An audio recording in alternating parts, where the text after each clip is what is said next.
రసజ్ఞులైన ప్రేక్షక మహాశయులకు నమస్కారం. అందరూ బాగుండాలి, అందులో మనం ఉండాలి. మీరు జిఆర్ విధాత న్యూస్ ఛానల్ను చూస్తున్నారు. ఈరోజు మన స్టూడియోకు త్యాగరాజు గారు ఒక కీర్తనలు, పంచరత్న కీర్తనలు రాశారు. అందులో ఎందరో మహానుభావులు అందరికీ వందనమోలు. ఆ ఎందరో మహానుభావుల లోపల ఒక మహానుభావుడు ఈరోజు మన స్టూడియోకు ఇచ్చేశారు. నా పేరు చల్లగాలి వెంకటరాజు. వారిని ఇంటర్వ్యూ చేసే అదృష్టం, భాగ్యం కలిగినందుకు నేను చాలా గర్విస్తున్నాను.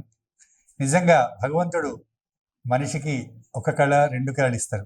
కానీ ఈ ప్రపంచంలో ఉన్న అన్ని కళలు ఒకరికి ఇవ్వడం అనేది చాలా తక్కువ. కానీ నేను ఒక పేపర్లో ఒక న్యూస్ చదివాను. రష్యా లోపల ఒక దీవి ఉందంట. ఆ దివి లోపల వజ్ర వైఢూర్య గోమేతక పుష్యరాగ మరకత మాణిక్యాలు, బంగారము, వెండి, ఇనుము అన్ని రకాల ఖనిజాలు లభిస్తాయని విన్నాను. మరి అలాంటి ఖనిజాలు లభించే జ్ఞాన ఖని దూరవేటి గారు ఈరోజు మన స్టూడియోకు ఇచ్చేశారు. దూరవేటి గారు, హృదయపూర్వకమైన నమస్కారం. నమస్తే. చల్లగాలి వెంకటరాజు గారు, బావకంఠం వెంకటరాజు. బాగున్నారా? చాలా బాగున్నాను సార్. మీ కుటుంబ నేపథ్యం, మీ గురించి కొంచెం మా ప్రేక్షకులకు చెప్పండి. గతంలో చాలా మందికి చెప్పడం జరిగింది, పత్రికల్లో కూడా. అంటే చదివే పాఠకులకు దూరవేటి గురించి తెలిసిన వాళ్ళకు చాలా మందికి తెలుసు. గ్రామీణ నేపథ్యం నుంచి వచ్చిన వాడిని, పేదరికంలో నుంచి వచ్చిన వాడిని. పాఠశాలకు వెళ్ళాలంటే అప్పట్లో సౌకర్యాలు లేకుండేవి. రోజుకు 18 కిలోమీటర్లు నడిచి బడికి వెళ్ళి చదువుకున్నవాడిని. అంటే 9 కిలోమీటర్లు వెళ్ళటము, 9 కిలోమీటర్లు రావడం. వికారాబాద్ జిల్లా, ధారూర్ జన్మస్థలం. ధారూర్ పాత పేరు దూరవేటి. నేను కవిగా ప్రస్థానం మొదలుపెట్టిన తర్వాత మా ఊరి పేరును కలం పేరుగా చేసుకుంటే బాగుంటుందని అనిపించింది. ఎందుకంటే ఈ పేదరికం కారణంగానే నా చిన్నప్పుడే మా దూరవేటిని వదిలేసి గొట్టిముక్లకు, అంటే అక్కడికి దగ్గరలో ఉండే ఇంకొక మరి రిమోట్ విలేజ్, ఒక పల్లెటూరికి వచ్చి అక్కడ నివాసం ఏర్పరచుకోవడం జరిగింది. అయితే నేను పుట్టిన ఊరి మీద ఉన్నటువంటి మమకారంతో నా పేరును దూరవేటి అని మార్చుకోవడం జరిగింది. ఇప్పుడు దూరవేటి అంటేనే జనానికి అంతా తెలుసు. పూర్తి పేరు చెప్పండి. నా అసలు పేరు ఉప్పరి చెన్నయ్య. మా నాయన అడివయ్య, మా పెదనాయన సంగప్ప, మా అమ్మ ఈశ్వరమ్మ, మా నాయనమ్మ రంగమ్మ. వీళ్ళంతా దూరవేటిలో ఉండే తర్వాత మేము గొట్టిముక్కలకు రావడం జరిగింది. దూరవేటి గారు, అంటే మీరు వృత్తి ఏం చేసేవారు? వృత్తిరీత్యా నేను ఉపాధ్యాయుడిని, తెలుగు ఉపాధ్యాయుడిగా. అంటే మొదట్లో నేను చిత్రలేఖన ఉపాధ్యాయుడిగానే నా ఉద్యోగ ప్రస్థానాన్ని ప్రారంభించిన. ఎక్కడ? నా మొట్టమొదటి వర్కింగ్ ప్లేస్ వచ్చేసి రాయపూల్, ఇబ్రహీంపట్నం దగ్గర ఉండేటటువంటి రాయపూల్లో నేను అంటే నా ప్రభుత్వ ఉద్యోగాన్ని ప్రారంభించిన. దానికంటే ముందు సరస్వతి విద్యాపీఠంలో 9 సంవత్సరాల పాటు పనిచేశాను. అక్కడ పనిచేస్తున్నప్పుడు నా మొట్టమొదటి ఉద్యోగ స్థానం సంగారెడ్డి, సంగారెడ్డి తర్వాత సిద్దిపేట తర్వాత వికారాబాద్ తర్వాత ప్రభుత్వ ఉద్యోగంలోకి రావడం జరిగింది. చిత్రలేఖకుడిగా నా ప్రభుత్వ ఉద్యోగాన్ని ప్రారంభించి ఆ తర్వాత 2009-10లో తెలుగు ఉపాధ్యాయుడిగా నేను మారడం జరిగింది. తెలుగు ఉపాధ్యాయుడిగా ఉంటూ తెలుగును మొదటి నుంచి ప్రేమించేవాడిని. తెలుగు సాహిత్యం పట్ల అభినవేశం, ఆసక్తి సొంతంగా చదువుకొని నేర్చుకున్నవే. యూనివర్సిటీల్లోకి వెళ్ళి చదువుకునే అవకాశం, అదృష్టం నాకు లభించలేదు. ఇంటర్మీడియట్ వరకు చదువుకొని ఆ తర్వాత ఉద్యోగం చేసుకుంటూ పరీక్షలు రాసుకుని BA MA పాస్ అయ్యి ఆ తర్వాత ట్రైనింగ్ పూర్తి చేసుకొని ఈ రకంగా ఉద్యోగంలోకి రావడం జరిగింది. తర్వాత అంటే మీ గురించి మీరు నవలలు రాశారు, పాటలు వ్రాస్తారు, తిరుపతి వెంకట కవుల్లాక పద్యాలు వ్రాస్తారు, నాటికలు. అంటే ఈ కవితా ధారణ తెలుగువారి సొంతం రెండు. ఒకటి అవధానం, రెండవది పద్య నాటకం. నాకు పద్యం అంటే చాలా ఇష్టం. అంటే ప్రతిరోజు కూడా నేను ఒక పద్యము, ఒక పాట పాడుకోని రోజు ఉండదు. అన్నం తిన రోజు ఉంటుండొచ్చు. కానీ మీలాంటి వాళ్ళ పద్యాల వల్ల, అంటే తిరుపతి వెంకట కవులు రాసిన రాయబారం కానివ్వండి, లేకుంటే బలిజీవిపల్లి లక్ష్మీకాంత సత్య హరిశ్చంద్ర కానివ్వండి, కాళ్ళకూరి నారాయణరావు గారు రచించిన చింతామణి కానివ్వండి, రామాయణ యుద్ధం కానివ్వండి, ఎన్నో నాటకాలు వేశాను. అయితే నర్తనశాల లోపల రంగారావు గారు కీచుకొని వేషం వేసినప్పుడు ప్రెస్ రిపోర్టర్స్ ఒక ప్రశ్న అడిగినారు, ఏమండి రంగారావు గారు కీచుకొని పాత్ర ఎలా ఉంది? ఏముందండి, సముద్రాల గారు రాసిన డైలాగ్స్ నన్ను నటింపజేస్తున్నాయి అన్న. అయితే ఈరోజు నా అదృష్టం, మీ పద్యాలు ఎన్నో సందర్భాల లోపల ఎక్కువ నేను పాడడం సంభవించింది. అంటే నన్ను ఆ పద్యాలు చూసి నన్ను పెద్ద ఒక రచయిత, ఒక కళాకారుడు అనుకుంటారు. అందుకు మీకు నా యొక్క హృదయపూర్వకమైన ధన్యవాదాలు. అయితే కడియాల మధుసూదన్ రావు గారని గొప్ప కవి, ఆయన కూడా మీలాకనే ఆయన మా గురుతుల్యులు. ఆయన భాష లోపల మీ గురించి నాకు పద్యం కావాలంటే వ్రాసిచ్చిండు. ఆ పద్యం మీ అనుమతితో చదువుతానండి. కలము పట్టిన పద్య కావ్యాలు కథలెన్నో కనుల ముందున నిల్పు ఘనయశుండు, పిల్లన గ్రోవి మోవిని ముట్టిన సరాగ సంగీత సుధపంచు శౌరి అతడు, కుంచెను రంగులన్ ముంచిన చిత్రాలు జీవమున్నట్లుగా చేయు బ్రహ్మ, కాళ్లకున్ గజ్జలు కట్టిన నటరాజు, ఆశ్చర్యమున చూచు అభినయుండు, చిత్ర సంగీత సాహిత్య సినిమా నటన లలిత కళలన్నీ భర్తగా వలచినట్టే, దూరవేటి వ్యక్తిత్వ సద్గుణ కిరీటి, మేటి ఔధూర్జటి అనంత మిత్రకోటి, కథలు వ్రాసి మనసు కదిలించు సైంటిస్టు, పద్య కావ్య కవుల ఫస్ట్ బెస్ట్, సినిమా పాట మాట సిరిలందు ఎవరెస్టు, దూరవేటి పెన్ను వీర టేస్టు. మీకు మధుసూదన్ రావు గారికి శతకోటి వందనాలు. ఎందుకంటే ఆయన నాలో ఎంత ప్రతిభ ఉందో గానీ ఆ పద్యం చాలా అద్భుతంగా ఉంది. చాలా నన్ను ఎవరెస్ట్ చేశారు. ఇంతకంటే ఇది జీవన సాఫల్య పురస్కారం లాంటిది ఈ పద్యం. మధుసూదన్ రావు గారికి నేను ఈ సందర్భంగా ధన్యవాదాలు చెప్తున్నా. నేను అడిగినంతనే మీ గురించి ఒక పద్యం కావాలంటే ఇచ్చిండు. వారికి ఈ సందర్భంగా ధన్యవాదాలు తెలుపుతూ, అంటే మనిషికి ఏదో 1, 2, 3 కళలు ఇస్తాడు. కొందరు దానికే బహుముఖ ప్రజ్ఞాశాలి అనుకుంటారు. కానీ మీ లోపల ఒక నటుడు ఉన్నాడు, ఒక గాయకుడు ఉన్నాడు, అదేవిధంగా ఒక కవి ఉన్నాడు. ఆ కవిత్వం లోపల కూడా పాటలు, పద్యాలు, శ్లోకాలు, నిజంగా చెప్పాలంటే ఇది ముఖస్థుతి కాదు. అంటే భోజరాజు గారి ఆస్థానంలో నవరత్నాలు ఉన్నారని నేను చేతి లోపల చదువుకున్నా. వాళ్ళని చూడలేదు నేను. అదేవిధంగా శ్రీకృష్ణదేవరాయల ఆస్థానం లోపల అష్టదిగ్గజాల గురించి విన్నా. నేను అలసాని పెద్దన వేషం కూడా వేశాను. అయితే మహాకవి కాళిదాసు చూడలేదు. అదేవిధంగా త్యాగరాజు గారు, అన్నమయ్య గారు, భద్రాచల రామదాసు గారు, తర్వాత మీ లోపల ఒక శ్రీశ్రీ, ఒక దేవులపల్లి, ఒక అని మిమ్మల్ని అభినవ దాశరథి అంటారు.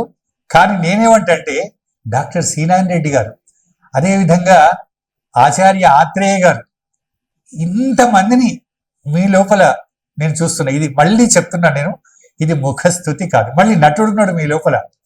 తర్వాత మీరు తబలా వాయిస్తారు, పిల్లన గ్రోవ్ వాయిస్తారు.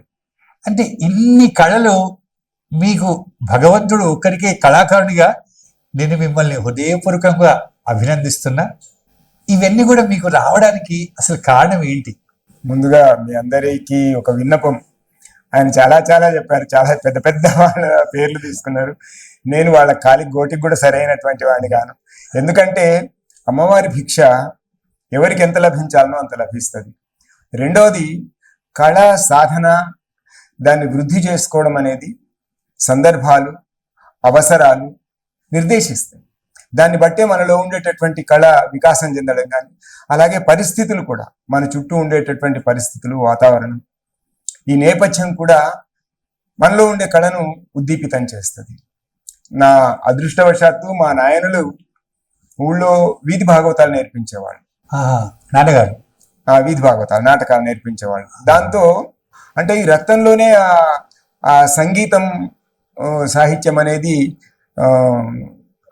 దాంట్లో కలిసిపోయి ఉండి ఉంటది. ఇంకెక్కడన్నా పైన ఎవరైనా ఉన్నారా? తాతలు? మా తాతల సంగతి తెలియదు, కానీ మా అమ్మ కూడా చాలా కమ్మగా పాడేది, ఈశ్వరమ్మ. ఆమె చాలా గొప్ప కంఠస్వరం. వంశపారంపర్యంగా అంటే అదే వింటూ అదే చూస్తూ అదే చేస్తూ ఎదిగిన వాళ్ళం. పైగా ఆ కాలంలో మనదంతా బుక్ కల్చర్, లుక్ కల్చర్ కాదు. ఏమైనా చూసామంటే ఆ కాలంలో నాటకాలు చూసేవాళ్ళం, హరికథలు చూసేవాళ్ళం, బుర్రకథలు చూసేవాళ్ళం, రేడియో ఎక్కువగా వినేవాళ్ళం. కాబట్టి ఇవన్నీ మనలో ఉండేటటువంటి అంటే బీజప్రాయంగా ఉన్నటువంటి కళల్ని అవి అంకురాలుగా మార్చినాయి, పరిస్థితులు అవసరాలు ఎదిగేటట్లుగా చేసినాయి. నా చిన్నప్పుడే నేను తబలా వాయించడం మా నాయనగారి ద్వారా నేర్చుకున్నాను. మా నాయనగారు తబలా వాయించేవారు, ఆయన ఫిడేల్ వాయించేవారు. నాకు ఫిడేల్ వాయించడం రాలేదు. వైలిన్ కదా వాయించేవారు, అది రాలేదు నాకు. ఆ తర్వాత కాలంలో పిల్లనగ్రోవి వాయించడం. పిల్లనగ్రోవి అంటే ఫ్లూట్, మామూలుగా సైడ్ ఫ్లూట్, అంటే డైరెక్ట్ ఫ్లూట్, సైడ్ ఫ్లూట్ అని అది నేర్చుకునేటటువంటి అవకాశం కలిగింది. ఈ కళను ఇట్లే కొంచెం కొంచెం అంటే అవసరం. ఆ తర్వాత సరస్వతి విద్యాపీఠంలో చేరిన తర్వాత పిల్లలకు నాటకాలు నేర్పించడము, ఆటలు నేర్పించడము, డాన్సులు నేర్పించడం. నేను స్కూల్ లైఫ్ లో ఉన్నప్పుడే ఈ సందర్భంగా మా గురువుల్ని నేను గుర్తు చేసుకోవాలి. అంటే నేను ముందుగా చెప్పినట్లే ఏదో ఎక్కడో ఎంతో కొంత ఉంటది. ఎందుకంటే ఉపాధ్యాయులకు చాలా మంది విద్యార్థులు ఉంటారు. అందరూ అన్ని కళల్లో ప్రావీణ్యం గాని అన్ని రంగాల్లో ప్రతిభను గాని చూపించలేరు. మా గురువు గారు, నేను పరిగిలో చదువుకునేటప్పుడు రామాచారి గారు నా డ్రాయింగ్ ఎగ్జామ్స్ రాయించారు. నాకు రామాచారి గారు జిల్లా పరిషత్ హై స్కూల్ పరిగిలో మాకు డ్రాయింగ్ మాస్టర్ సార్. ఆయన షాద్నగర్ లో మా చేత లోయర్ హయ్యర్ పరీక్షలు రాయించి చిత్రలేఖనంలో ఒక సర్టిఫికెట్ హోల్డర్ ను చేశారు. ఆ తర్వాత కాలంలో సరస్వతి విద్యాపీఠంలో చేరిన తర్వాత పిల్లలకు సాంస్కృతిక కార్యక్రమాలు నేర్పించే నేపథ్యంలో చాలా పాటలు అవసరమైనవి. ఆ పాతవి ఎందుకో రిపీట్ చేయడం నాకు బాగా అనిపించక కొత్తవి రాయడం మొదలు పెట్టాను. వాస్తవంగా ఈ రచనా వ్యాసంగం అనేది నేను 8వ తరగతిలో ఉన్నప్పుడే మొదలైంది. అప్పట్లో చాలా పుస్తకాలు, ప్రేమచంద్ పుస్తకాలు, శరత్ సాహిత్యము, ఇవన్నీ చదివి బాగా ప్రభావితమయ్యేవాళ్ళు.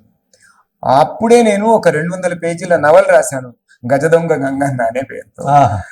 అంటే అది సైమల్టేనియస్ గా ప్యారలల్ గా నాతో పాటు అది జర్నీ చేస్తూ వస్తుంది. అట్లాగే చిన్నప్పుడు భజనలో పాల్గొనేటప్పుడు పాత పాటలే ఎందుకు పాడాలి, నేను ఒక పాట ఎందుకు రాసుకొని పాడొద్దని నేను 6వ తరగతిలో ఉండగానే ఒక భజన పాట రాసుకున్నాను. అంటే అది పరిస్థితులే నన్ను నా చేత అట్లా రాయించినాయి. అట్లా నాతో పాటు ఈ కళలన్నీ కూడా సహవాసం చేస్తూ ఎదుగుతూ వస్తున్నాయి. సందర్భాన్ని బట్టి ఇప్పుడు వస్తూ వస్తూ చివరికి ఈ దశకు వచ్చింది. సరస్వతి విద్యాపీఠంలో ఉన్నప్పుడు ప్రత్యేకంగా కొంతమంది ఉపాధ్యాయుల్ని ఎంపిక చేసి శాస్త్రీయ నాట్యాన్ని అభివృద్ధి చేయడం కోసం ఒక టీంను పంపించారు. నటరాజ రామకృష్ణ గారు, ఆయన మన తెలుగునాట స్వర్ణ కిరీటం పొందినటువంటి ఏకైక నాట్యం. పేరిణి శోతాండవం, ఆంధ్రనాట్యం 2 నేర్పించేవారు.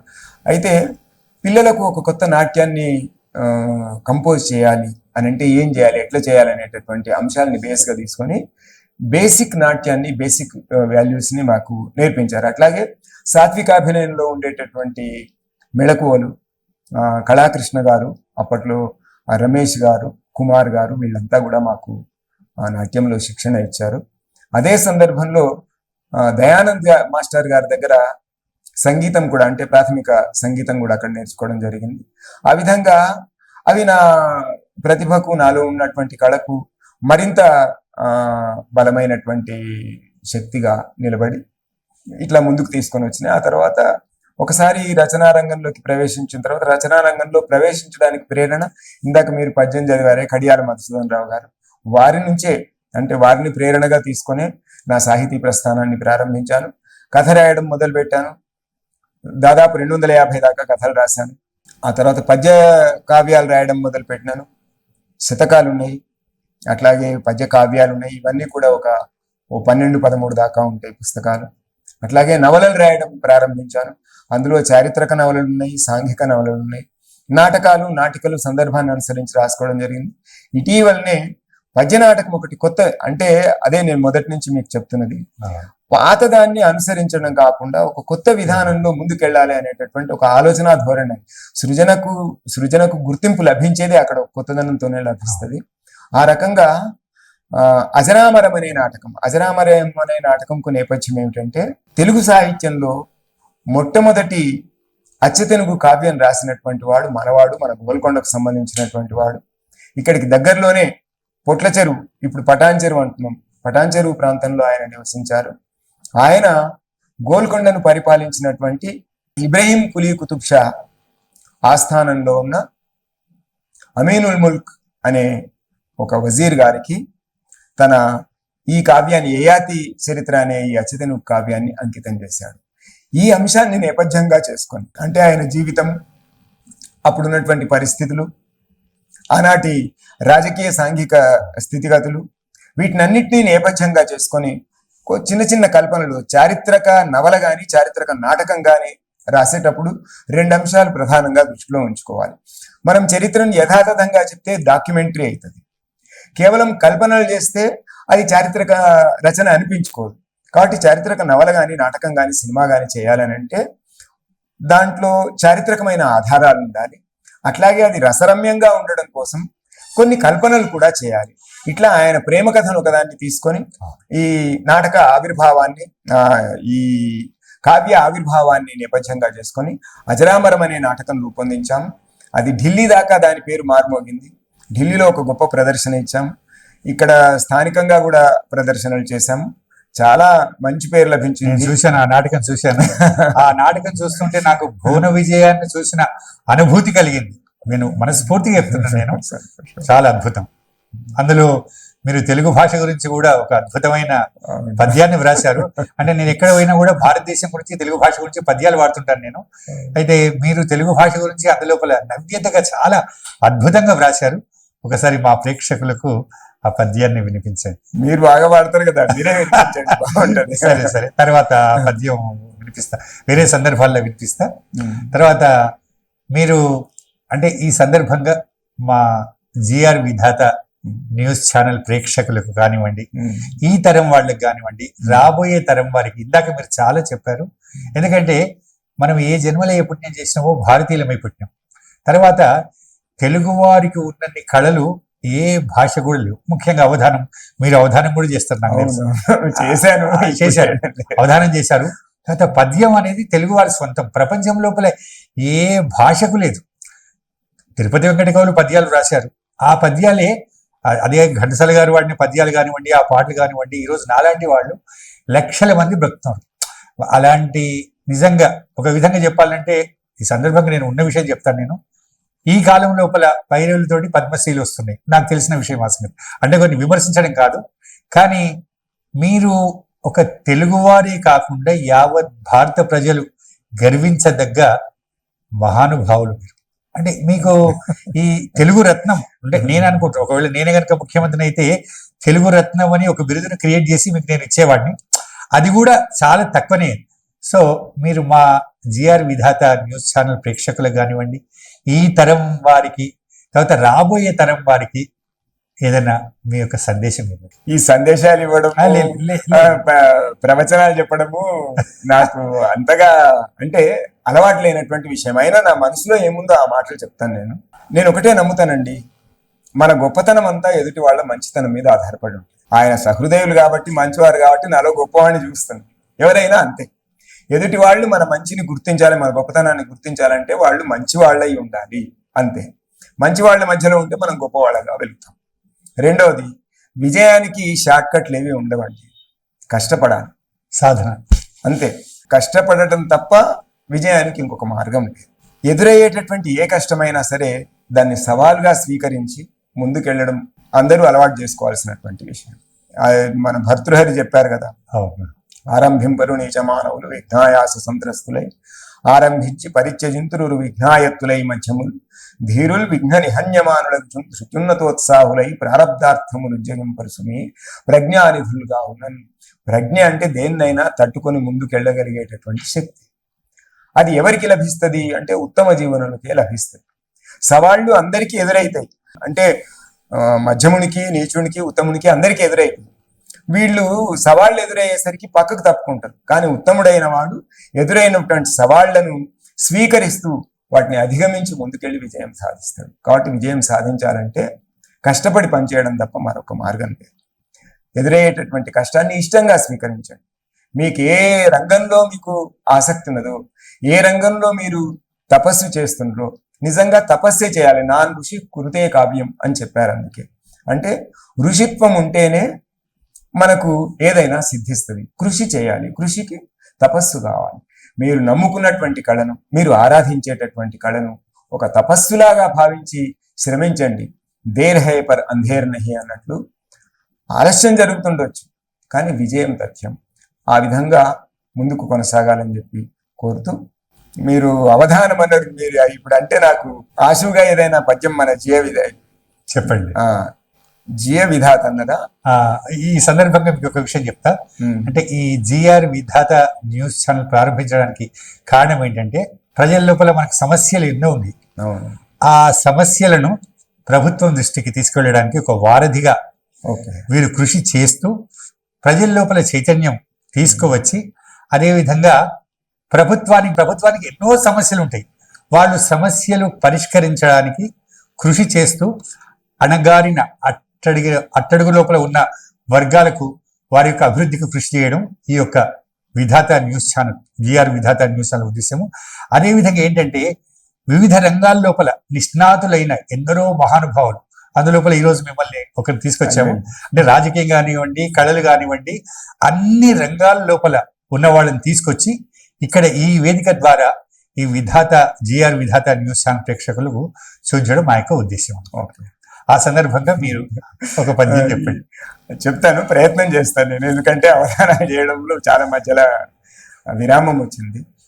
ప్రజల తోడనుండి ప్రభుతకు వారధి, ప్రజల తోడనుండి ప్రభుతకు వారధి యై మేలుగూర్చు, యై మేలుగూర్చు నెయ్యమునను, ప్రజల తోడనుండి ప్రభుతకు వారధి అయ్యి మేలుగూర్చి నెయ్యమునను, కృషియొనర్చుచున్న ఋషుతుల్యమైనయి, కృషియొనర్చుచున్న ఋషితుల్యమైనయి, జియ విధాత కగుత జయము సతము. జిఆర్ విధాత జియ విధాత కగుత జయము సతము. జయము సతము, నిరంతరము ఎల్లప్పుడు జయం కలుగుగాక అని. చాలా చాలా బాగుంది. ఈ పద్యంతో మా ఛానల్ను ఆశీర్వదించినందుకు అశువుగా చాలా ధన్యవాదాలు. తర్వాత దోరవేటి గారు, నిజంగా అంటే నేను ఒక ఆలోచిస్తానమాట. త్యాగరాజు గారు ఉంచవృత్తి చేసి ఆయన కీర్తనలు రాసుకుంటూ వెళ్ళేవాడట. అంటే ఆ శతాబ్దానికి వెళ్ళి చూస్తే ఎంత బాగుంటుందని ఆలోచిస్తుంటాను. ఆ చంద్రగుప్త మౌర్యుడు, రాజులు, శ్రీకృష్ణదేవరాయలు, భోజరాజు, ఆ కాలానికి వెళ్తే ఎలా ఉంటుందని అనుకున్నాం. అది సాధ్యం కాదు. అయితే మీలాంటి మహానుభావులకు సమకాలీనుగా జీవించడం మా యొక్క పూర్వజన్మ సుకృతం. అయితే నాకు ఇప్పుడు ఏమనిపిస్తుంది అంటే నాకు కూడా అప్పుడు తెలుగు పండితులు, టీచర్స్ క్లాస్ లోపల చాలా మందిని చూశాను, మహానుభావులను. నాకు సంగీతం నేర్పిన గురువులు కూడా చాలా మంది ఉన్నారు. అయితే నిజంగా మీలాంటి గురువును పొందిన మీ శిష్యులు కూడా ఎంతో అదృష్టవంతులు. నాకు తెలిసి మీ శిష్యుల లోపల ఉన్న ఆ యొక్క ప్రతిభను కూడా మీరు వెలికి తీసిందని నేను అనుకుంటున్నాను. వాళ్లకు సంగీతం కానివ్వండి, నృత్యం కానివ్వండి, నాటకం కానివ్వండి, మీ శిష్యులకు మీరు ఏ విధంగా బోధించండి, 2 మాటలు చెప్పండి. ఇది మంచి ప్రశ్న అడిగాను. ఎందుకంటే నాకు నేను చెప్పుకోవచ్చో లేదో కానీ నాకు శిష్యవాత్సల్యం ఎక్కువ. అది మా పిల్లల కంటే మా శిష్యుల్ని ఎక్కువగా నేను ప్రేమిస్తాను. వాళ్ళ కోసం ఏదైనా చేయాలనే తపన ఇంకా ఇప్పటికీ ఆగలేదు. అందుకే ఆ సినిమా రంగంలో పనిచేస్తున్న మా నర్సింగ్ కు సపోర్ట్ గా నిలబడాలని బ్రహ్మచారి సినిమా డైరెక్టర్, బ్రహ్మచారి నుంచి ఇప్పుడు శివశంభో సినిమా, ఇవన్నీ వాళ్ళు చేస్తున్నారు, వాళ్ళకి సపోర్ట్ గా నిలబడాలని చెప్పి ఈ రంగంలోకి కూడా వచ్చాను. లేకపోతే నాకు ఇది పరిచయం లేదు. మీరు ఏ క్లాస్ నుంచి ఎంతవరకు ఏ శిష్యులు క్లుప్తంగా చెప్పండి. అదే అంటే నాకు నాట్యంలో శిష్యులు ఉన్నారు, వాళ్ళు దక్షిణ భారత స్థాయిలో పేరు తెచ్చుకున్నారు. చిత్రలేఖనంలో, పెయింటింగ్ లో నా శిష్యులు ఉన్నారు, వాళ్ళు భారతదేశ స్థాయిలో తెచ్చుకున్నారు. ఒక పిల్లవాడు నేను శంకర్పల్లిలో పనిచేసేటప్పుడు ఆయన పివి నరసింహారావు గారి బొమ్మ గీసి ఆయనకే పంపించారు. ప్రధానమంత్రి అప్పుడు ప్రధానమంత్రి. ఆయన దగ్గర నుంచి అప్రిసియేషన్ వచ్చింది. మా పిల్లవాడు వికారాబాద్ లో పనిచేస్తున్నప్పుడు ఒక పిల్లవాడు పెయింటింగ్ చేస్తే ఆ పెయింటింగ్ ను స్టేట్ సెక్రటరీ గారు చూశారు. చూసి ఆయన మా జిల్లా డిఈఓకు ఒక కానుక ఇచ్చి ఆ పిల్లవాడికి ఇవ్వండి అని చెప్పి పంపించారు. అంటే శిష్యునికి గౌరవం లభిస్తుంది. అంతే కదా. అట్లాగే నేను సిద్దిపేటలో పనిచేసేటప్పుడు కూడా మా శిష్యుడు వీరార్జున్ రెడ్డి అనే అబ్బాయి ఒక పెయింటింగ్ గీశాడు. పెయింటింగ్ కాంపిటీషన్ లో వానికి ఫస్ట్ ప్రైజ్ వస్తే అప్పుడు మాబడి పాఠశాల అనే పుస్తకాలు వస్తుండేవి. ఆ మాబడి పుస్తకం మీద ముఖ చిత్రంగా వేశారు ఆ పిల్లవాడు బొమ్మ. ఇట్లా చాలా స్థాయిలో, అంటే కవిత్వంలో కూడా నన్ను అనుసరించేటటువంటి పిల్లలంటే ఇప్పుడు చాలా పెద్దవాళ్ళు, వాళ్ళకి లభించేటువంటి, అంటే ఓ స్టూడెంట్ నేను ఇద్దరము అంటే సాహిత్యంలో కథల పోటీలో పార్టిసిపేట్ చేస్తే ఆ అమ్మాయికి ఫస్ట్ ప్రైజ్ వచ్చింది. అబ్బో, నాకు సాధారణ బహుమతి వచ్చింది. అంటే ఎంత గర్వంగా ఉంటది అంటే పిల్లల ప్రతిభ. అట్లాగే బాపు ప్రఖ్యాత చిత్రకారులు బాపు నుంచి అప్రిసియేషన్ పొందినటువంటి శిష్యులు రాయపూర్లో పాండు గణేష్ అనే పిల్లలకు అప్రిసియేషన్ వచ్చింది. ఇట్లా అంటే చాలా మర్చిపోలేని అనుభవాలు. అంటే మీ శిష్యుల ప్రతిభను చూస్తుంటే మీ ముఖం లోపల అంటే ఎంత సంతోషం కలుగుతుందంటే అది చాలా గొప్ప విషయం. అది చాలా గొప్ప విషయం. చాలా ఉన్నాయి అనుభవాలు. జగదిరుగుట్టలో పనిచేసేటప్పుడు గీతా శ్లోకాల పోటీలో పాల్గొంటే చాలా పెద్దవాళ్ళు A to Z, దాంట్లో ఏజ్ లిమిట్ లేదు. 70 ఏళ్ల వయసున్న వాళ్ళ పిల్లల నుంచి 70 ఏళ్ల వయసున్న వాళ్ళ వరకు అందరూ పార్టిసిపేట్ చేస్తే మా అమ్మాయికి, అంటే మా స్టూడెంట్ కి అక్కడ ఫస్ట్ ప్రైజ్ వచ్చింది. అంటే ఇట్లాంటి అనుభవాలు, టీవీ కార్యక్రమాల్లో పాల్గొనడం, పిల్లల రేడియో కార్యక్రమాల్లో పాల్గొనడం, ఇప్పుడు సినిమాల దాకా వచ్చినాం. అంటే చాలా ఉన్నాయి. అందులో ఇవి కొన్ని.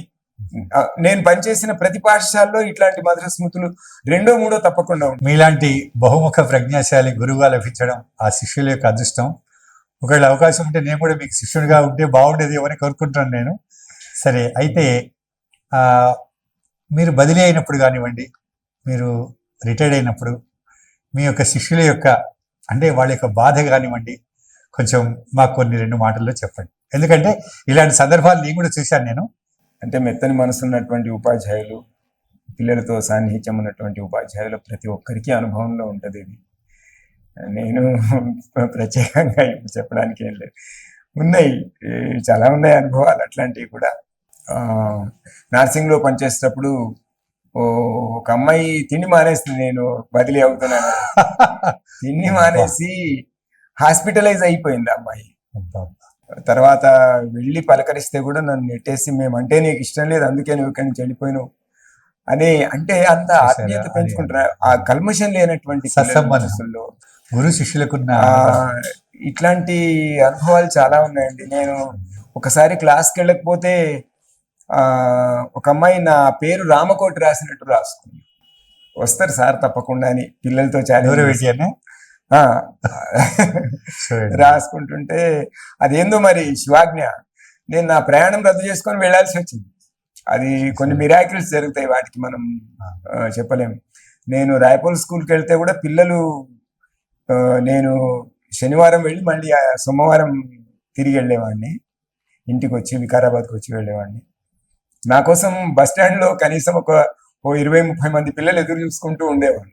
అట్లాగే నేను ఆ రాయపూర్లో పనిచేసేటప్పుడు పిల్లలు ప్రతి పని చేసి పెట్టేవాళ్ళండి, నన్ను ముట్టుకొని ఇచ్చేవాళ్ళు కాదు. ఇప్పుడంటే చాలా డిస్టెన్స్ కనిపిస్తుంది పిల్లలకు టీచర్స్కి మధ్య. సరే, నేను విమర్శించడం లేదు, కానీ ఇది సహజంగా. నేనైతే చాలా చాలా అదృష్టవంతుని మా పిల్లల విషయంలో.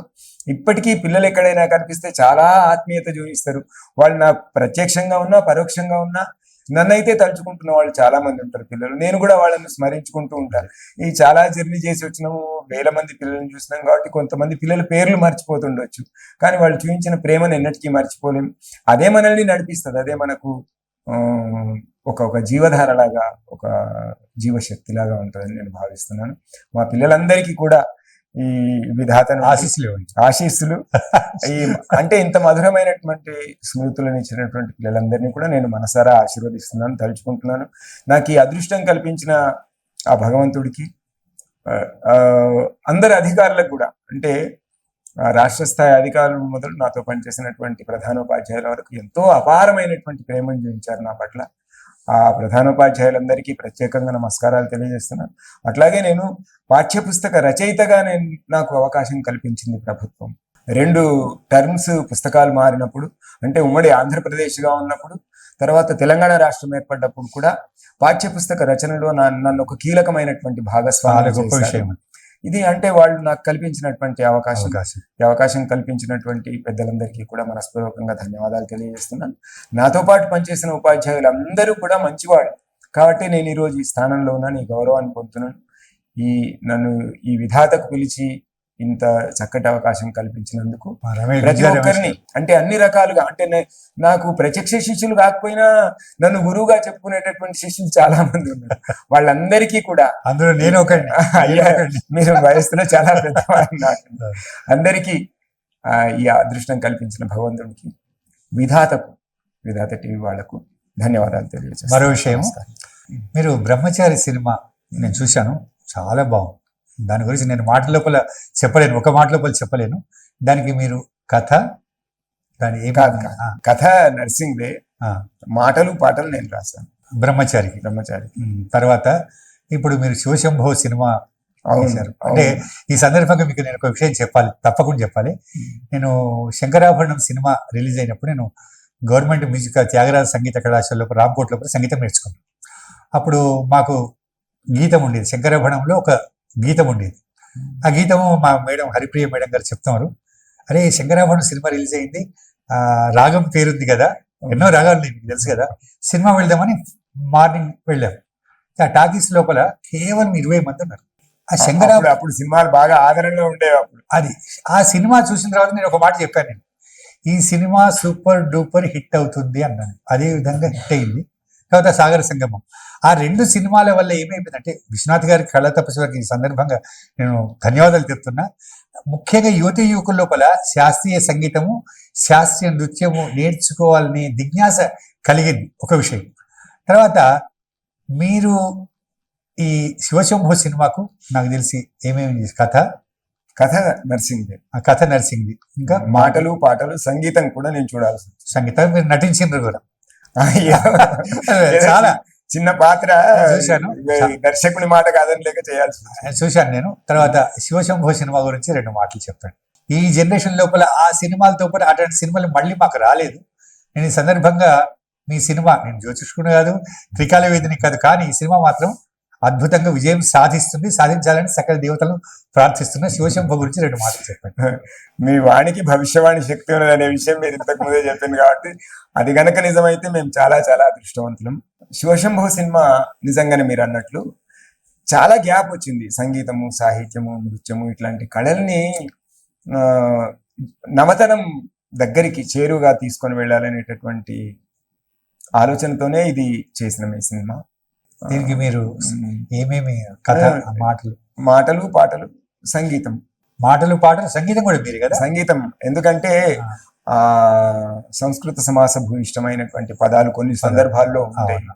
వాటిని అన్నిటినీ పలకాలనంటే వాటి గురించి తెలిసిన వాళ్ళు ఉండాలి, మనం ఉంటేనే బాగుంటుందని చెప్పి అంటే వాటికి ట్యూన్స్ నేనే చేశాను పాటలకు.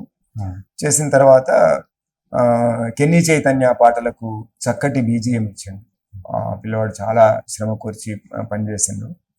అద్భుతంగా వచ్చినాయి పాటల గురించి ఇప్పటి వరకు చూసిన వాళ్ళు, నేను చాలా అద్భుతంగా ఉన్నాయి విన్న వాళ్ళందరూ. అవి చూస్తుంటే శంకరాభరణం లోపల నాకు ఒక పాట కూడా జ్ఞాపకం వచ్చింది.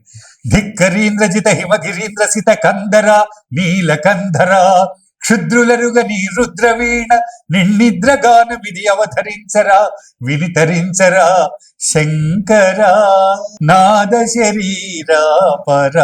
ఆ విధంగా అనిపించింది మీ పాటలు వింటుంటే. బాగా గుర్తు చేసిండ్రు. ఎందుకంటే కొన్ని పదాలకు నిజంగా అర్థం తెలియకపోవచ్చు, కానీ ఆ పదాల్లో ఉండేటటువంటి మాధుర్యం, ఆ పద ప్రయోగం, ఆ శబ్ద శక్తి ఎవరినైనా ఆకర్షింపజేస్తుంది.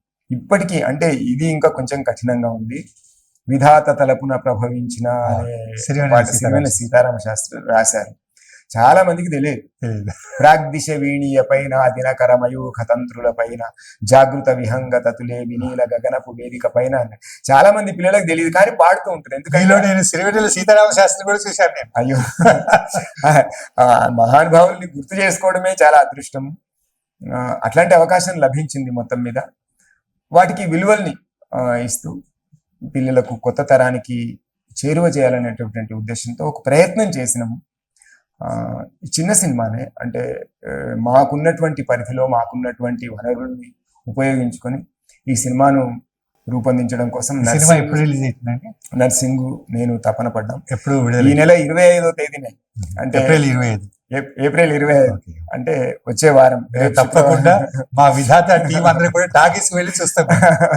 చాలా సంతోషం. ఉత్తమ అభిరుచి కలిగినటువంటి ప్రేక్షకులకు అందరికీ ఈ సినిమా నచ్చుతుందనేటటువంటి విశ్వాసంతో ఉన్నాం మేము.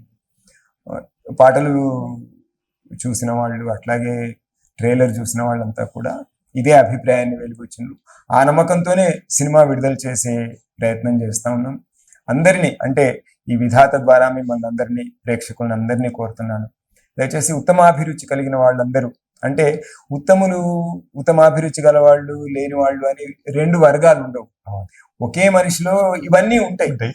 అంటే మనము, అంటే ఒక ఉదాహరణ చెప్తాను నేను.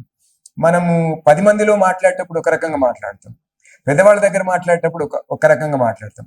కేవలం మన పీర్ గ్రూప్, మన సమవయస్కులతో మాట్లాడేటప్పుడు ఇంకో రకంగా మాట్లాడతాం. మనం ఏకాంతంగా ఉన్నప్పుడు ఇంకో రకంగా, కుటుంబ సభ్యులతో మాట్లాడేటప్పుడు ఒక విధంగా మాట్లాడతాం. వేరే. అంటే మనిషిలోనే ఇన్ని పార్శ్వాలు ఉంటాయి, ఇన్ని కోణాలు ఉంటాయి. కాబట్టి మంచిని ఆదరించడం అనేది ప్రతి ఒక్కరిలో కూడా ఉన్నది కాబట్టి మనం మనుషులుగా కొనసాగుతున్నాం. కాబట్టి మీలో ఉన్న మంచితనం మీద మాకు అపారమైన విశ్వాసం ఉంది. మీ మంచితనమే మా సినిమాను కాపాడుతుందనే నమ్మకంతో ఈ నెల 25వ తేదీన శివశంభో థియేటర్లలో విడుదల చేస్తున్నాం. తప్పకుండా మీరందరూ చూసి ఆశీర్వదించండి. మొదటి ప్రయత్నం కాబట్టి ఎక్కడైనా కొంచెం లోపాలు ఉంటుండవచ్చు కాక, వాటిని అన్నింటినీ సవరించుకొని ఇట్లాంటి ప్రయత్నం చేయడానికి మాకు బలం చేకూరినట్టు అవుతుంది. ఆ సహకారము, సంయోగము, ఆశీర్వాదము తప్పకుండా ఉంటుందని భావిస్తున్నాను. చాలా ధన్యవాదాలు దొరవటి గారు. అంటే ఈ సినిమా 25 ఏప్రిల్, అంటే ఈ రోజుకు కరెక్ట్ 8 రోజులు. మీరు ఎంత బిజీగా ఉన్నారో మాకు తెలుసు. అయినా కూడా మా మీద అభిమానంతో మేము పిలిచినందునే మా స్టూడియోకి విచ్చేసి మీ యొక్క అమూల్యమైన సందేశాన్ని అశువుగా మా మీద పద్యము చెప్పడము చాలా చాలా ధన్యవాదాలు. నేను సకల దేవతలను ప్రార్థిస్తున్నాను. నేను అంటే శంకరాభరణము, సాగర సంగమం తర్వాత ఈ శివశంభో సినిమా ఆ లెవెల్లో విజయవంతం అవుతుందని, కావాలని ఆ సకల దేవతలను ప్రార్థిస్తున్నాను నేను. అదేవిధంగా నేను ప్రేక్షక మహాశీలకు విజ్ఞప్తి చేసేందంటే కూడా, ఈ మన యొక్క పిల్లలకు కానివ్వండి, వీళ్ళకందరూ కూడా సంగీతము, సాహిత్యం పట్ల అభిరుచి కలిగించే విధంగా మీరు ప్రయత్నించండి. అందుకు ఈ శివశంభో సినిమా ఒక వారధి అవుతుందనే లోపల ఏమాత్రం సందేహం లేదు. ఇదండి ఈరోజు జిఆర్ విధాత న్యూస్ ఛానల్. మరి ఈ కార్యక్రమం మీకు నచ్చితే సబ్స్క్రైబ్ చేయండి, షేర్ చేయండి, లైక్ చేయండి. మరోసారి ప్రేక్షకులకు అందరికీ కూడా హృదయపూర్వకమైన నమస్కారం. ధన్యవాదాలు.